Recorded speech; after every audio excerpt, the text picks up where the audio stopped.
Okay, as required, this comes before you for any adjustments to the FY 25. As part of this process, we present any amendments to the approved 2025, FY 25 approved operating budget for your consideration for the second year of the biennium.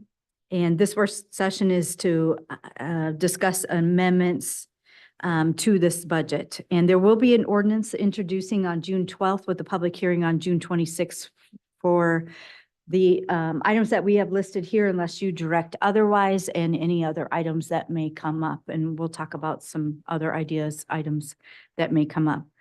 Going down to the revenues on the sales tax, and I'm going to actually just dig to what's written here, and Melanie can add anything from there and or any questions.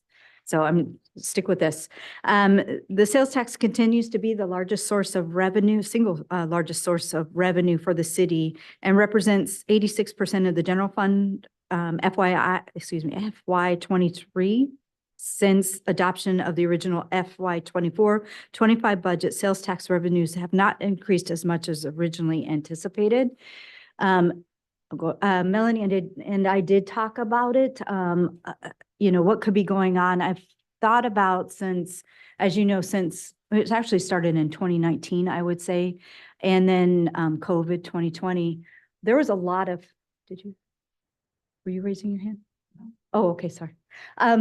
There was a lot of, I believe, in-state travel in Alaska, especially in 2020, 2021. As you know, Alaska, I would say, more open for travel and receiving visitors than perhaps other states, and definitely Europe. And so a lot of people had Alaska on their bucket list and decided to change their bucket list order and come to Alaska. So I think that we saw a lot of sales tax revenue during that time frame attributed to that. We were talking, I believe it was yesterday, about some of the sales tax revenue where it is increased. I believe that we are probably leveling off, which is natural and normal. As you know, we increased a lot at a very high level. And I think we're leveling off, but also attributing to some of the increase to the increased costs of goods and services. So we're seeing a lot of revenue from tourism and other things, but also everything costs more, which again, then you see on the expenditure side as well. So some of the conversations that we've been having. The sales tax projections for the FY 25 are based on updated FY 24 projections plus estimated growth of 2% for brick and mortar businesses. Remote seller tax projections for FY 25 are based on FY 24 projections plus estimated growth of 3.7% as recommended by the Remote Seller Sales Tax Commission. And we do continue to see that growth. Did you I do have jump in anytime? one quick question. Does the sales tax figure include the increase for the bed tax starting January? No, we chose not to put that in. We don't have enough data, actual data to put that in, and we can amend. I believe that we chose to wait till half of the fiscal year and amend. Or even putting it in next year. So it's going to be in its own fund. So it's a special revenue fund, kind of like some of these other funds are. And so we can put that in as of next year. We really can collect sales tax revenue without having a budget there. We just can't spend any money. And at this point, we don't have expenditures lined out. If at some point we have the revenue coming in and you have expenditures that you'd like to see us doing, then we can always come back to council and appropriate fund at that time. Yes, our plan was to include it in the next actual full budget. Yeah. And my understanding with that fund is we cannot spend out of that without authorization of the council. Is that correct? That is correct. Okay. Correct. It will come as part of the next real budget. We'll identify and some expenditures at that point, hopefully with some council direction. Okay. And it would be adopted with the budget. Will it show up in the sales tax line, or will it be a separate line item for bed tax? It'll be a separate line item for bed tax in a different fund. Okay. And the earliest we could see what those revenues are would be Q3 of FY 25, correct? January through March. So the earliest we might see those numbers would be April, May of 25.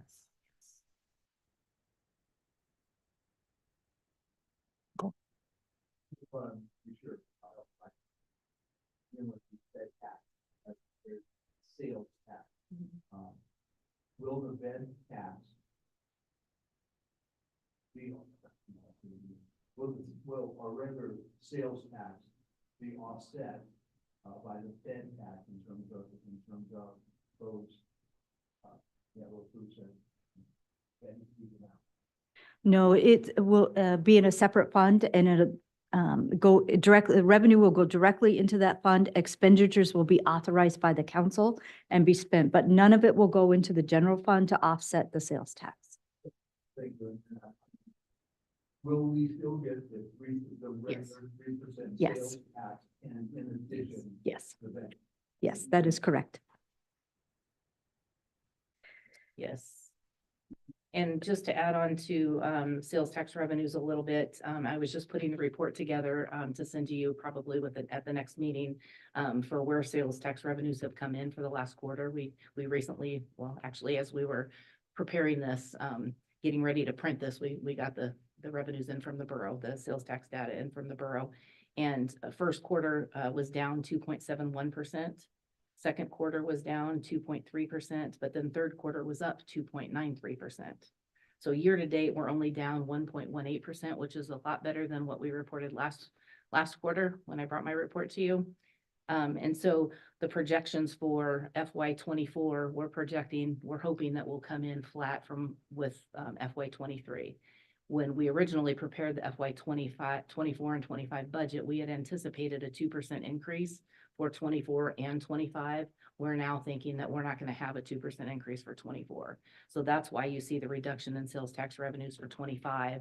We still have the 2% increase proposed for 25, but we don't have the 2% for 24. So it does lower those FY25 revenues. Go ahead, Mr. Carr. So I'm trying to get a long understanding, knowing and going to the store that the prices of goods are actually going up. And yet, our sales tax is down, relatively. Would it be correct to assume that things are actually down worse and that we increase the value, the amount of taxes that are going down? So it's actually, yeah, it's a little bit worse than what the numbers would, like, we're actually looking at the number of 2% decline would actually represent, as compared to previous years, a larger decrease because the goods being taxed have gone up. Is that correct in terms of mathematics? It could be correct mathematically. And I suppose it could be correct. We'd have to. Right. Yes, absolutely. And that's kind of what I was stating as well. I think our increase could be attributed to the increased costs of goods and services, directly attributed to that.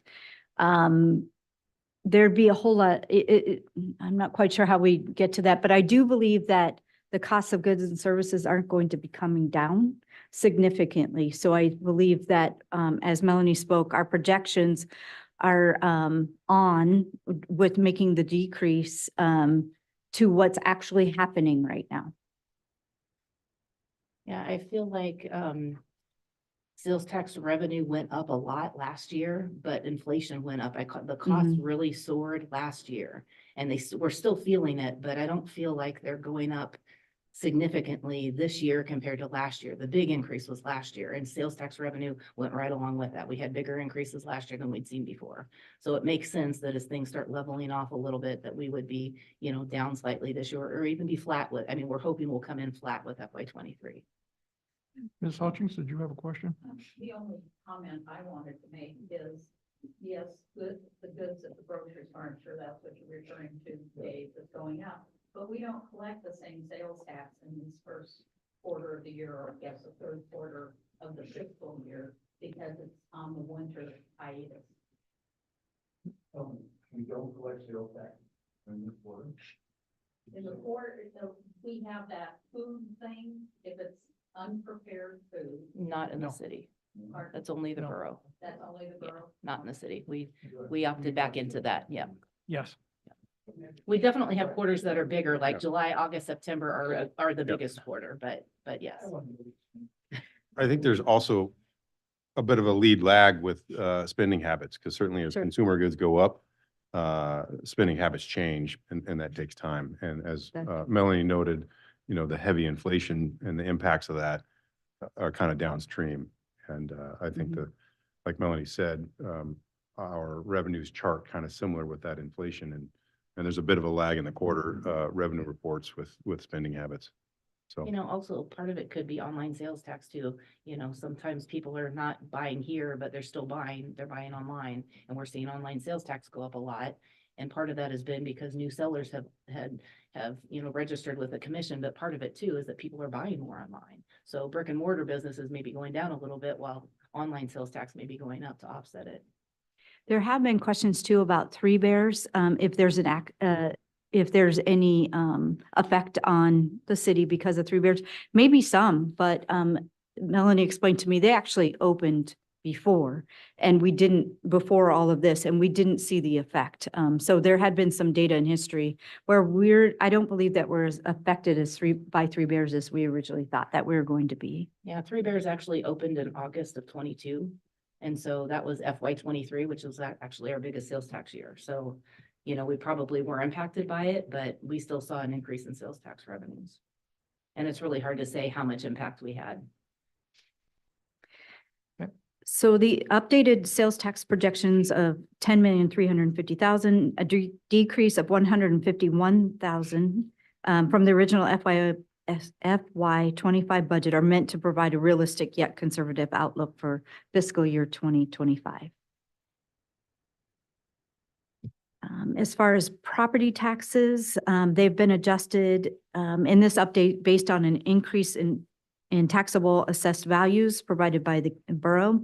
The taxable assessed values for FY 25 are 690,000, just over 690,000 as compared to 668,000 in FY 24, an increase of 3.37%. The property tax projection for FY 25 is 367,000, an increase of 12,000 over the original budget. And also included is a small amount for personal property and motor vehicle tax. The budget includes no changes in the property tax mill levy rate of 0.5 mils. And Melanie, if you could speak to interest, because you have Sure. been talking to them. Sure. Interest revenues are based on estimated anticipated rates of return provided by Alaska Permanent Capital Management. And they anticipate those being around 4.7%. It is a little bit of an increase over what we had originally projected in the FY 25 budget. And most of that is related to we're thinking now we only have $1 million coming out of our investments rather than 3 million. And when we originally put the budget together, we thought we'd be taking $3 million out for the field house. We think we'll probably not need to take that out now. The $1 million that I had him project in when he projected these earnings for the updated budget, were based on just taking $1 million out. And that's $1 million not necessarily related to the field house. That's just for operations. You may remember a couple of years ago, you approved $2 million coming out, $1 million from long-term, $1 million from short-term. We had only taken $1 million of that. Today, yesterday, I requested the other $1 million be, sold so that we can use that for operations. We've got some expenses coming up. The big one is $500,000 for the stormwater outfall project that we just got the bill for. So we've needed to go ahead and cash in that $1 million. So that 1 million versus a 3 million is the reason for the increase in interest revenues. So then we'll move on to expenditures. And if you have questions, even going back to revenue, just let us know and we'll go back there. As far as expenditures, the COLA included in this update is a 1.5% cost of living increase to both non-represented salary schedule and the union salary schedule for FY 25. The increase is 118,000, just over that. City typically increases the salary schedules annually for the cost of living based on consumer price index, the CPI. Did want to speak to that a little bit. If you notice on the salaries line item, Melanie could probably bring it up quicker than, VII, excuse me. on VII. It actually shows the, it's just after, correct, Melanie? It's just after the letter, correct? Okay, it actually shows the salaries are down this year for employees, and there's a specific reason for that. Last year authorized a 3.5 lump sum payment to employees.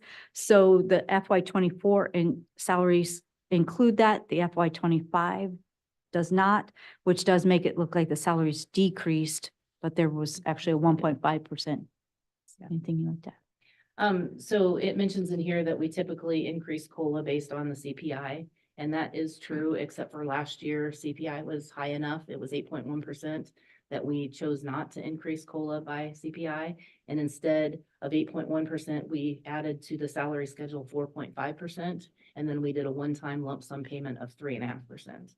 And so the 3.5% did not become a permanent increase. It was a one-time deal. And so that's why this year, when we're adding 1.5%, it's 1.5% over the wages from last year, which included the 4.5%, which would be a permanent increase, but it didn't include that 3.5%. So we're actually down a little bit this year compared to last year because we don't have that 3.5% lump sum increase. Question on the salaries and benefits. So looking at FY '22 and '23, it looks like we were spending roughly about $500,000 on personal leave annually. And then there's a significant drop in that expenditure line item starting in FY '24. What's going on there? We aren't reducing the amount of leave that we're making available to employees, are we?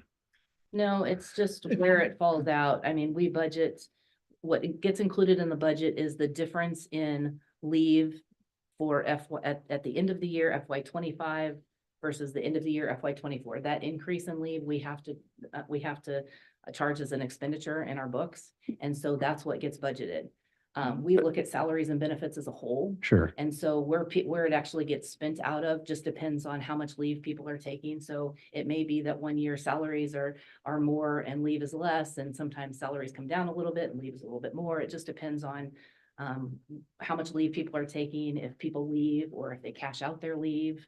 The budget is not necessarily what's going to be happening. Sure. We So I'm look at assuming that, salaries and benefits as a whole. well, with personal leave, I mean, we're not hiring substitutes. So unless they actually cash it out, it's not really a cash expense. Is that correct? Kind of hard to explain. Really, the expenditure comes in, it is a cash expense. It will hit the line item when people use it or when they cash it out. But then we, again, at the end of the year, come along and adjust leave and it hits that same line item.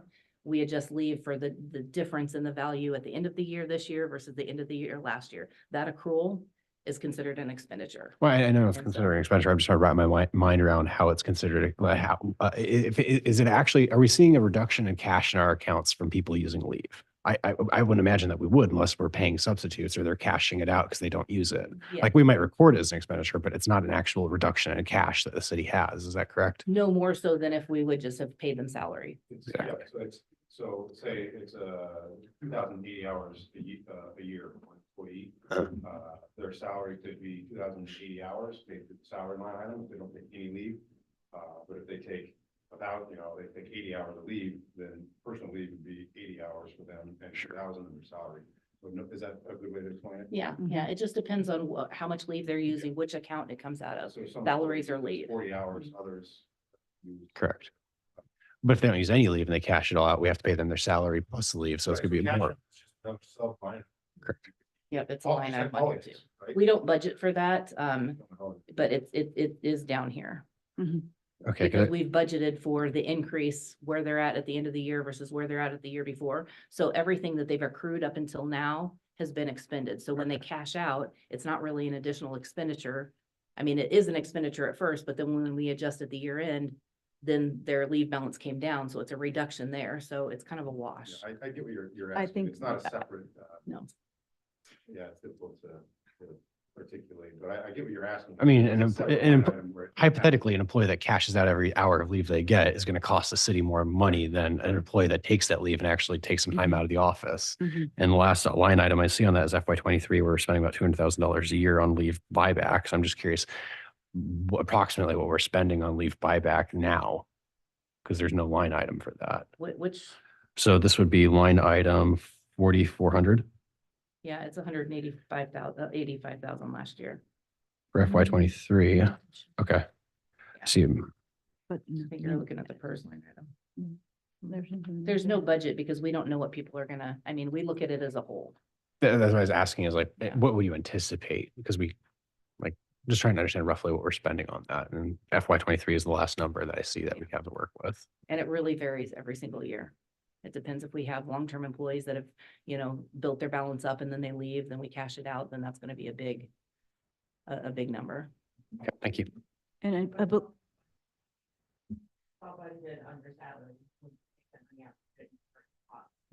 It is budgeted under their salaries and then also some additional, on the personal leave.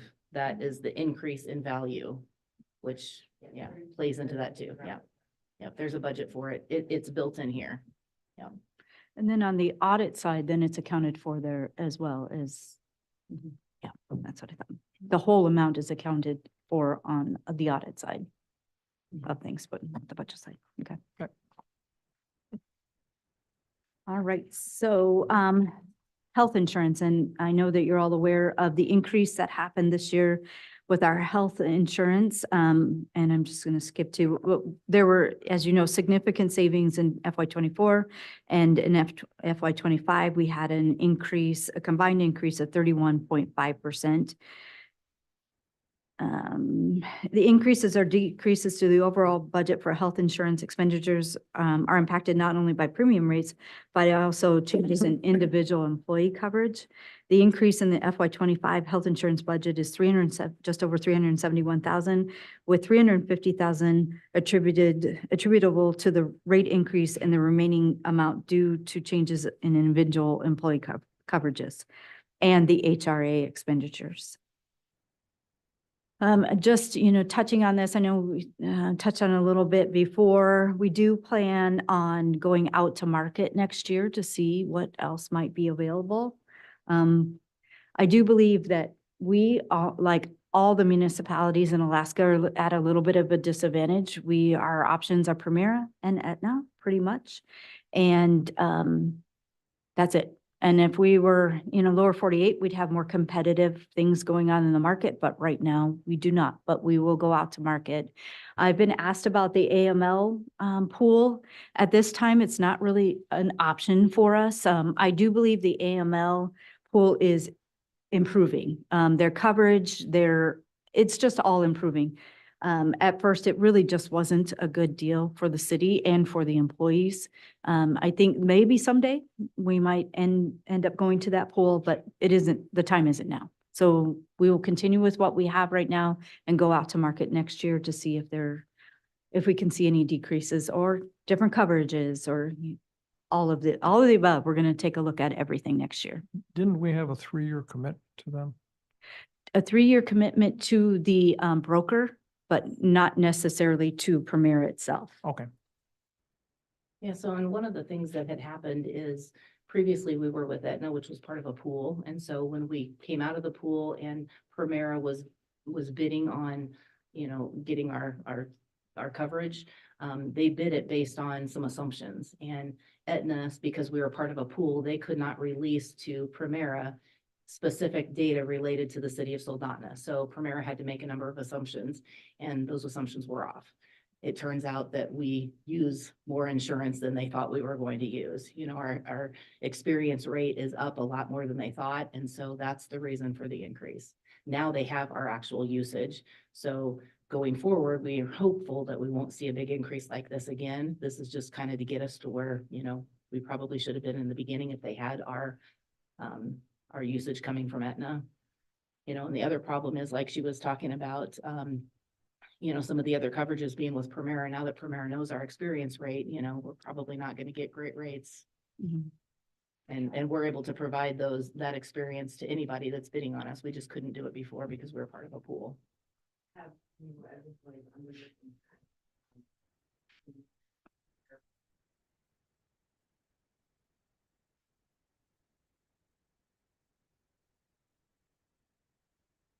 Our, Haven't really the heard. plan, yeah, we haven't heard, we haven't heard a lot from employees. We did not make a change in the policy itself this year. Purposely, so that way the employees there was already a change from Aetna. And so didn't want to change again right away, after just changing from Aetna.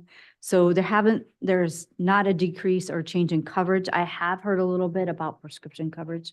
That there are some issues there, and that's something that, the HR director is looking into.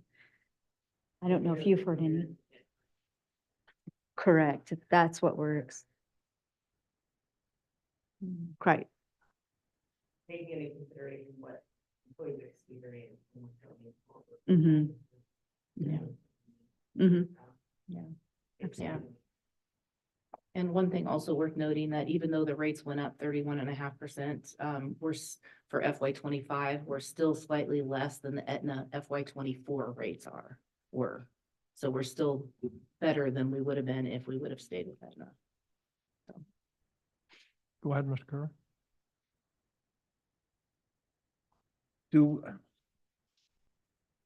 Were you shown data from them saying that, oh, we did it this way because we didn't expect you to use it as much, but now they show you data that, oh, no, we are in fact spending, or are we just having the integrity that the service provider is just honestly telling us why that they need to increase We based do. on our usage? We have been shown the data, our usage rates, and they break it down by a number of factors, but that data was given to us. Thank you. Okay, next is PERS on behalf, and Melanie, if you could speak to PERS on behalf. That makes my blood boil, so I gotta step away from that. PERS on behalf is just the difference between the statutorily capped employer effective rate of 22%, which we pay on all employees, and what the ARM board adopts as a rate. And the statutorily capped employer effective rate is 22%. The ARM board rate is 26.76%. So the difference of 4.76% is something that the state pays into the plan on behalf of the city. It's something that's included in revenues and expenditures as required by GASB. So and the difference between last year's rate and this year's rate, based on our wages, is about almost $100,000. So you'll see an increase in expenditures of about $100,000, but there's also an increase in revenues that offsets that. So the net effect on fund balance is zero. Do we withhold different rates based on tier 1 through 4? I'm just curious, like if we have to withhold the same amount for tier 4 employees that are on defined contribution versus defined benefit. We do, and I have to admit that I jokingly, and they've all heard this, PERS, this whole topic just makes my blood boil because I feel like the municipalities paid exactly what they were told to pay, and now that we're being penalized. But that's just my soapbox, and my we talk about that a lot at AML, as you know. So yes, everyone pays the same rate, even though the tier 4s were not involved in the previous tier 1, 2, and 3s. That's unfortunate. I was kind of hoping things would get cheaper as they kind of retire or die off. Hey. Kyle's probably going, yeah. I'm a tier 3. Yeah. Tier 4 folks in here. You're tier 3. Yeah. Yeah, when tier 1 complains, that's, anyway. I'd be one. Yeah, and Lisa's a tier 1 too, aren't you? Tier 1 half. Yeah, yeah. So anyway, again, first kind of gets me riled up, but I hope that answered your question. Okay. All right, moving on to employer contribution to employee deferred compensation account.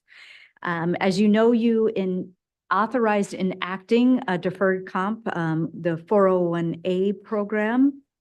Correct me if I'm speaking to the right program here, the 401A program, and you also allocated to an amount in 2024. I don't know if you have that in front of you. I don't have that. I believe Half a it year's was worth. 100 and, was it half a year? Anyway, you allocated an amount. There was an appropriation for the program for the 2024 budget. This is the allocation for the 2025 budget, and moving forward, it will be in future budgets, the allocation would be. So this is assuming everybody contributes the amount that they're eligible for. and that we match what everybody's eligible for. Currently, we have about 35 employees participating at some level, and most of them are participating at the full level. So we hope to see that increasing. And that 457 contribution, that's only for a certain number of employees. The 457, any full-time regular employee can contribute to the 457 plan. The 401A is a match based on what they're contributing to the 457 plan. The 457 has been in place for a number of years, and the 401A just came in 2023. The 457 is employee only. I'm sorry? The 457 plan is employee contributions only, and it's been around for a really long time. Right, but it doesn't have anything to do with the 401. In order to be eligible for the 401A, you have to the employee has to participate in the 457 plan. And then we'll match up to 50% of what the amount that they're contributing is, up to certain levels. Well, there's 4 different tiers. I believe it's only because of the mechanism of the 401, in order to have a Mhm. matching up to 4%. So if the employee contributes 1%, the city will match with 1%. And they're not gonna match into the 457, they match into this 401. So my understanding is based on the mechanisms of the two programs, instead of just matching the up to 4% in the 457, instead it's gonna go in the 401. And that was to the benefit of the employees because of the, Absolutely. because Two of different limits. 2 different limits. Yeah, Mhm. so. But the 457 only has a $14,000 expenditure. That's because we have a couple of employees that the city is putting in instead. We had one employee that had opted out of PERS, and so instead we're giving something into the 457 plan. Well, if it's By negotiating I guess what I'm contract. what I can't understand is if it's a matching type thing, why is the 401 showing an expenditure of 175,000 and That's the city's 457 portion. shows 14? So with the 401A, the city contributes as well as the employee. For the 457, only the employee is contributing, Except Except for for a a couple of couple- different employees. right? This just shows the expenditure on the employee side. So the 14,000 is what the city's contributing into a 457 plan for a couple of employees. The employees portion that they're contributing, it doesn't show up in here. You're not seeing that as part of the budget. So that goes back to my original question. There's only a couple of employees in that 457 plan. No, No. the city's only contributing to a couple unique Yes, contract. yes. Like, for instance, I'm contributing to a 457, but you don't see that here. Yep. And I assume these Yes. guys are as well. We have I don't one know. position that was opted out of PERS, and in lieu of contributing to PERS, the city it's negotiated and is contributing into a 457 plan on that employee's behalf. Then we have another contracted employee who, as part of their contract, when they were hired, the city agreed to, put some money into a 457 plan for them. It's only, I believe, 2 employees. Moving right along. Okay, into the administrative service charges. This was new to 2024. And they are calculated fees based on operating funds outside of the general fund. The purpose is to recoup administrative costs borne by the general fund for services rendered for things such as IT, human resources, finance, public works, and capital project administration, legal services, general admin expenses such as city manager, clerk, mayor, and council. The admin service charges are pretty common. I've seen them all over in municipalities that I've been in, and were included in the budget for the first time in FY '24. And the methodology is based on the number of FTEs in a fund as a percentage of citywide FTE, and applies this percentage to each applicable general fund department, and was used to calculate administrative service charges. And the admin charges are being updated to reflect changes in the expenditures in the mid-biennium budget. So they were implemented in 2024. This is an update to the budget for 2025. All right, so moving on to personnel, there are a couple just small changes here. During the FY '24, the city council approved the following changes to the staffing table, and it was reclassifying the regular part-time HR assistant to full-time. So that's reflected in this mid-biennium budget for FY '25, the full-time position.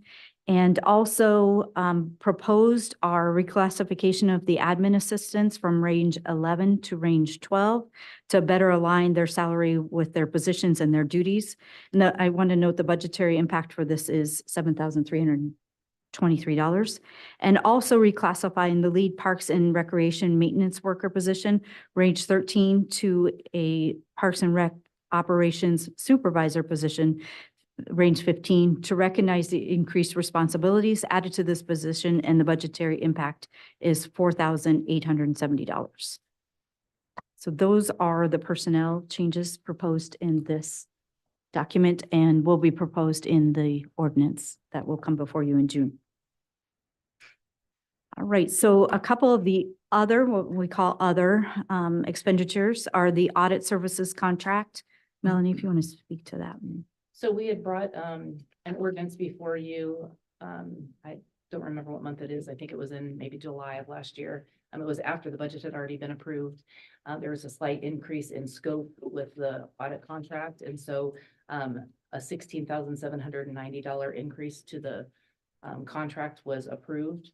So included in this budget, you'll see the $16,790 as well as the increase for CPI, which was negotiated in the contract. The animal shelter contract also has been increased for CPI, and the amount is $716. So that's also in the budget. The 911 dispatch contract actually sees a reduction, and it's based on the 3-year look back period. And there's a decrease in the contract of just over $70,000 for the FY25 budget. And I do have to say, I've appreciated that we both have received the reports that are required by the contract. And all of the communication that we're supposed to have has been in a timely manner. Do they still have that committee that we're going to put together? I understand that they started the committee and stopped the committee again. I'm not quite sure where they are in the committee. Can you refresh our memory on the animal services contract with the city of Kenai? Is that got a time frame when it's due to expire? And I think it goes through the end of FY25. I think Okay. we're in a 1-year extension. We just did. Yes, 1-year extension. Mhm. Yeah, that goes through the end of FY25. in discussions with the city, did things look favorable for continuing to have that go forward in future years? I spoke to the city manager over there, and he said it's been working, it's favorable, and doesn't see any issues with it. Definitely favorable for us. Yes, definitely favorable for us as well. Mel, can you, remote sellers? Yeah, the remote seller sales tax collection fees, they remit sales tax to us, gross of the fees, and then our net of the fees. And so we have to gross those up in our financial statements. The fees are 15.5%. And so as we've increased sales tax revenue, the fees are also increasing to offset that. It's an $8,060 increase over the original FY25 budget. I do know that the board also revisits these calculations every year, and I do believe they will revisit again in their upcoming board meetings. I'm not on the board anymore, but I do know that was on a future agenda. I'm hoping that that board will continue to, they won't increase it, the fees, the percentage. The visitor center contract also has been increased for the CPI, and the increase is $2,300. Melanie, insurance, you want to speak to that? Yep, insurance, we did receive our insurance renewal rates back in time to include in this year's budget. Last year, we didn't get them back in time, so we just had estimates included. And so the workers' comp is applied to current payroll estimates, and then the liability and also liability coverages, and the property coverage, the rates are based on applied to current property values. And workers' comp, I believe, if you flip over to page VII, you'll see that workers' comp went down slightly. And part of that is due to a decrease in wages because of the 3.5% one-time lump sum payment last year. But then you'll also see that insurance down below went up slightly, $17,400. So the two of those is just a very small increase in insurance overall of $879. It was a decrease in workers' comp and an increase in regular insurance, but the net effect is very small.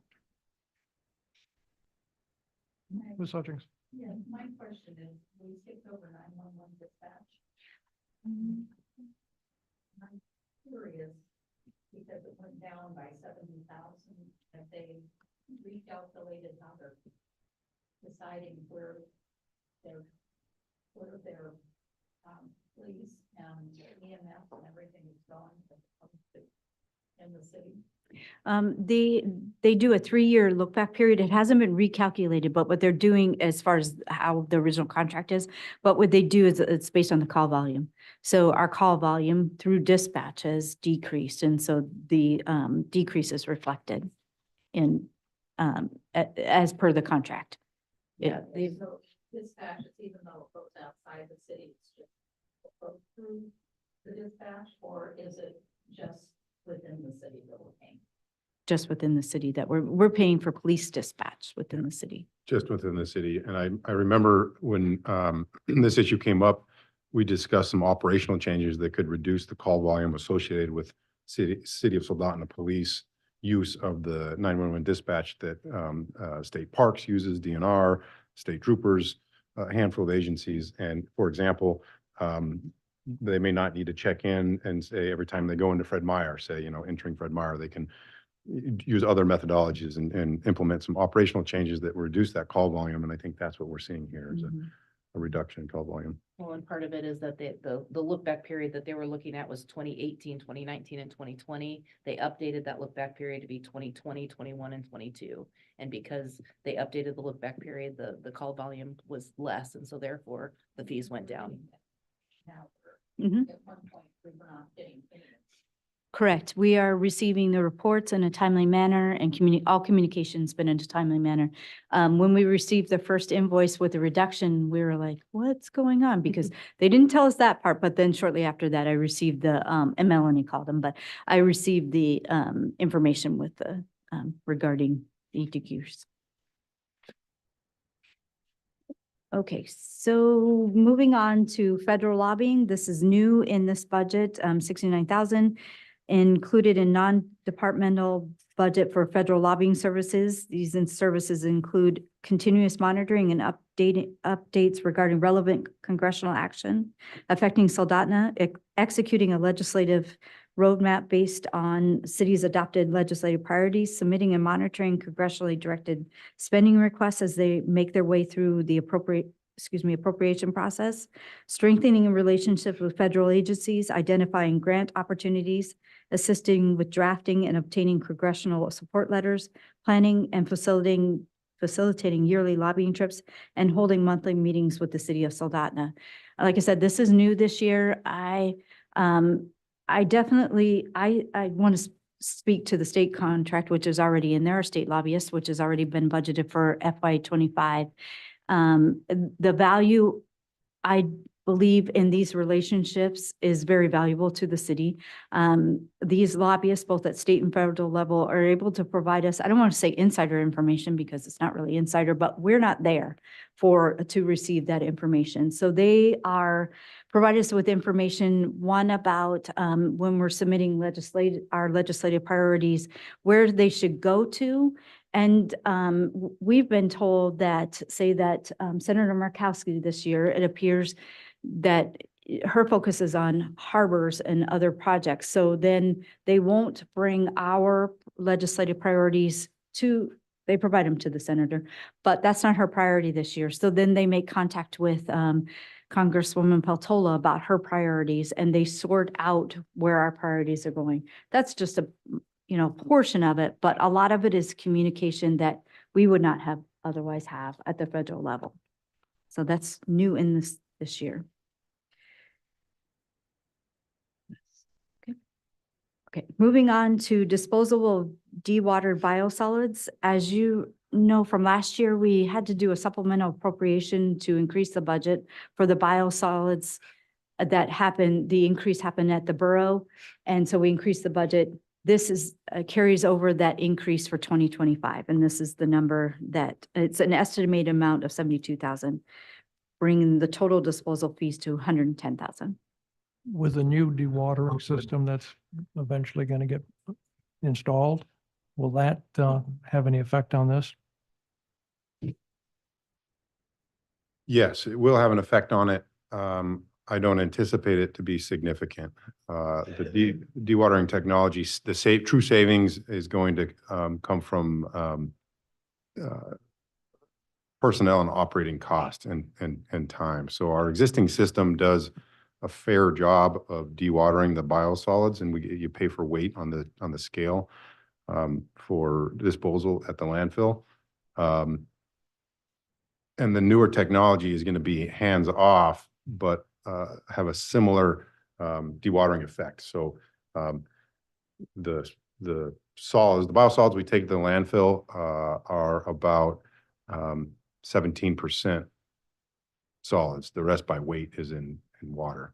So when we have the new system in, it'll probably be about the same, 17-18%. So the volume going to the weight going to the landfill won't change significantly. It may change a little bit by a few percent in either direction, depending on the performance of that equipment, but we will not have to buy parts and have parts manufactured for the 40-year-old piece of equipment. And we won't have to have 2 people babysitting it 3 days a week just to make it operate. So to answer your question, no, it won't. The new equipment won't change this number significantly.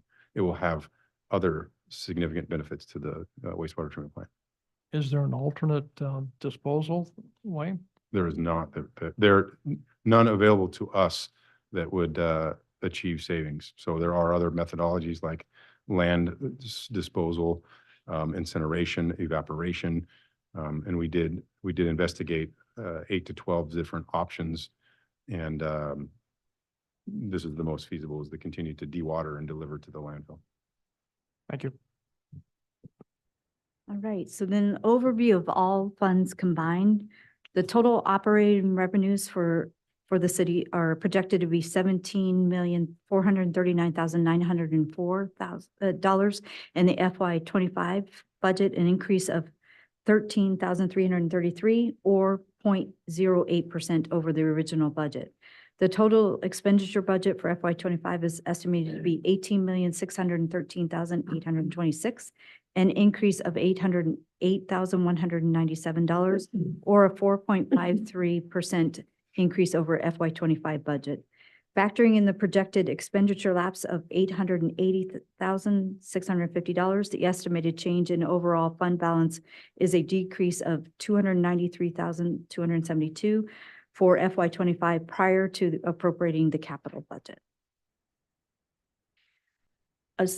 Melanie and I spoke about previous years because I was uncertain how previous years, what has happened in the past. And as you know, this is our second biennium. So comparing to previous years, I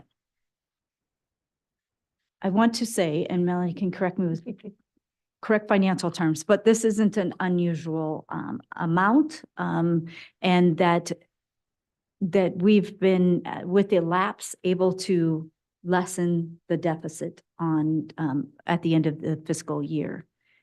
You want to speak further to that? Okay. We do have information about the numbers from previous years if you're interested in those numbers. You want me to send them to you? Okay. Mr. Mayor. Go ahead. So I did inquire to the city manager and the finance director about the increase in FY25 versus what we did in FY23.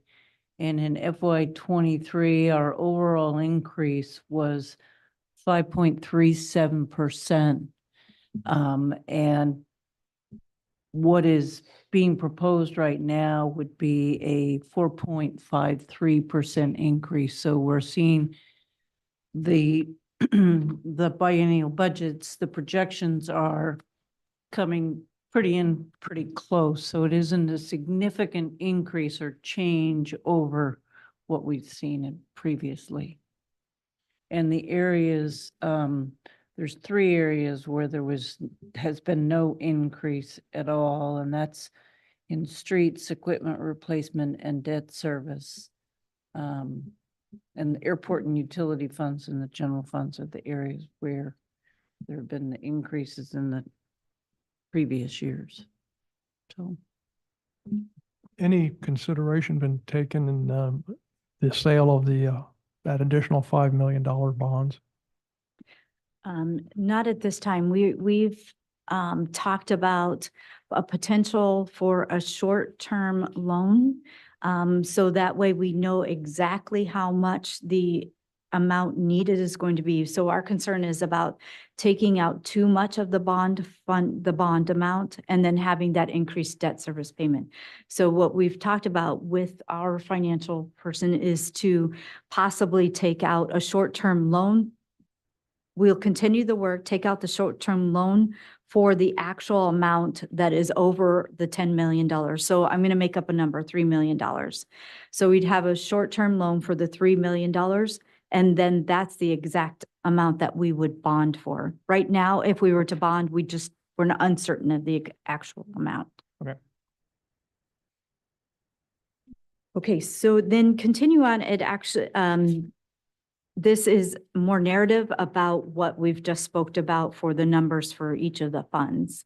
We can go through them unless you have further questions, but all of the information was contained with what we just talked about. But up to you how you'd like to go, where you'd like to go next.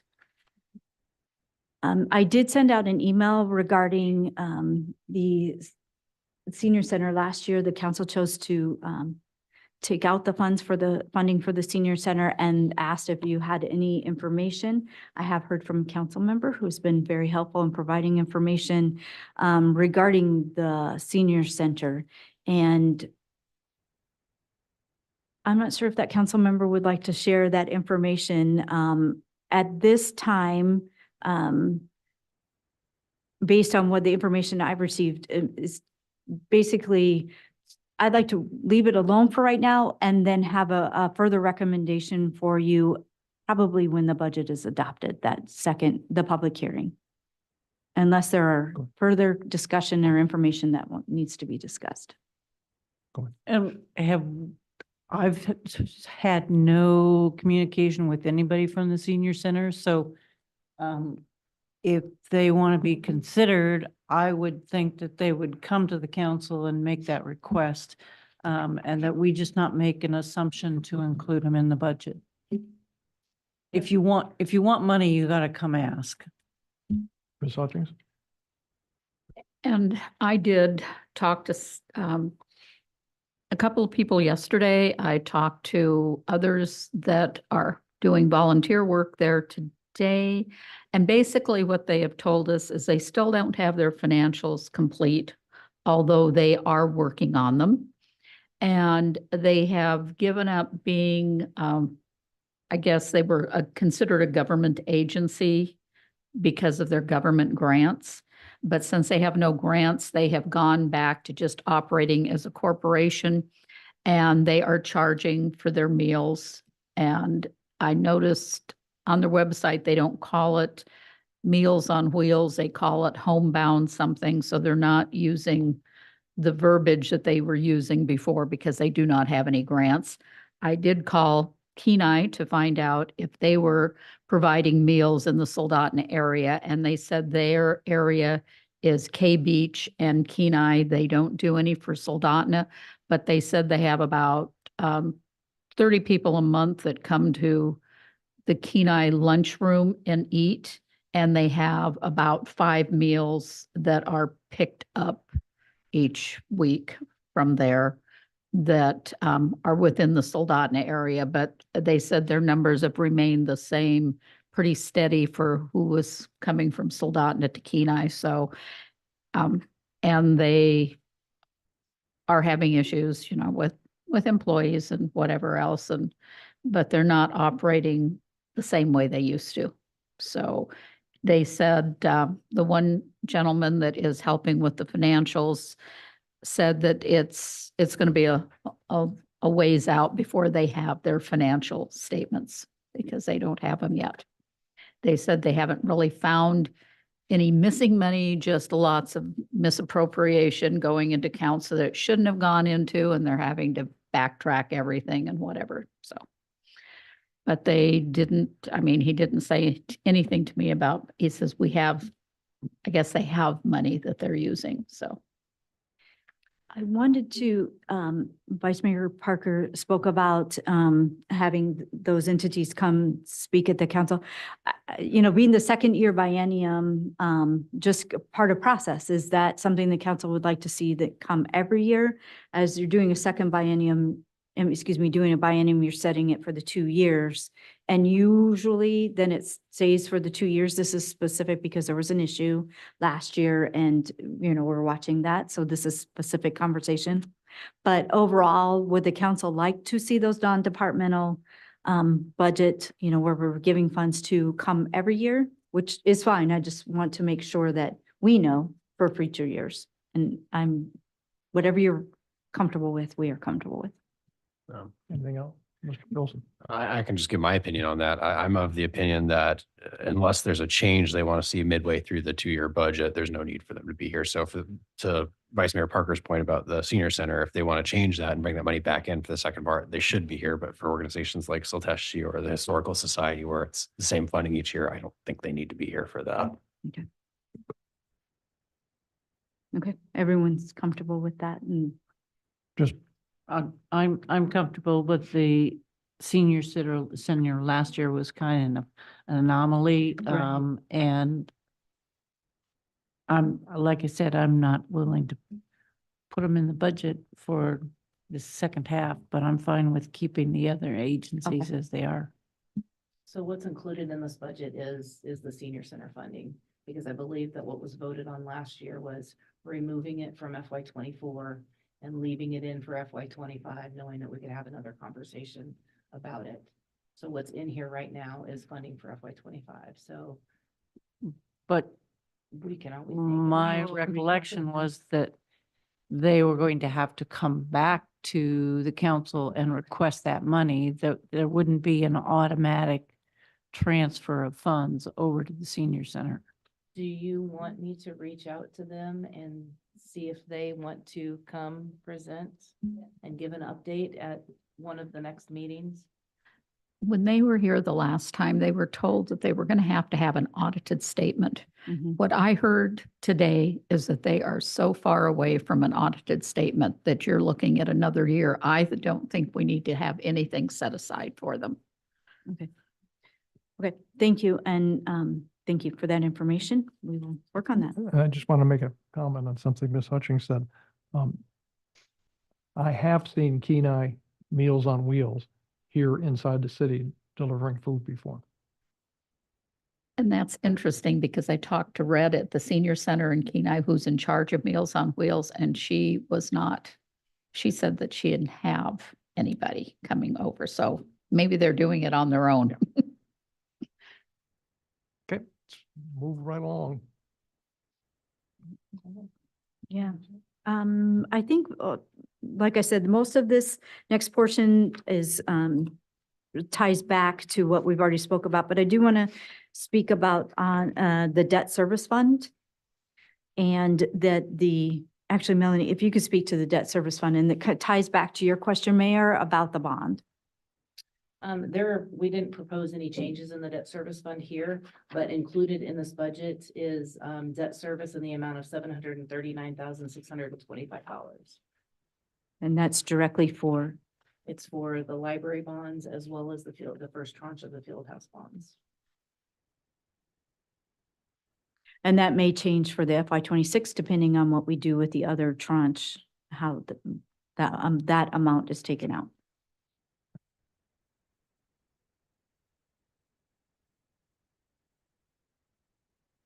Anything more? Any questions or thoughts? Anything you'd like to add? Any questions or comments from the council? You still want to look through this? And after this meeting, you have questions, comments, please contact me and Melanie, and we will work on your questions and get back to you. And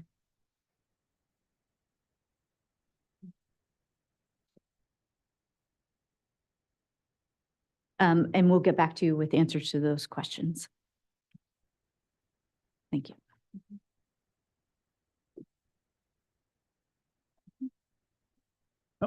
Nothing else? We'll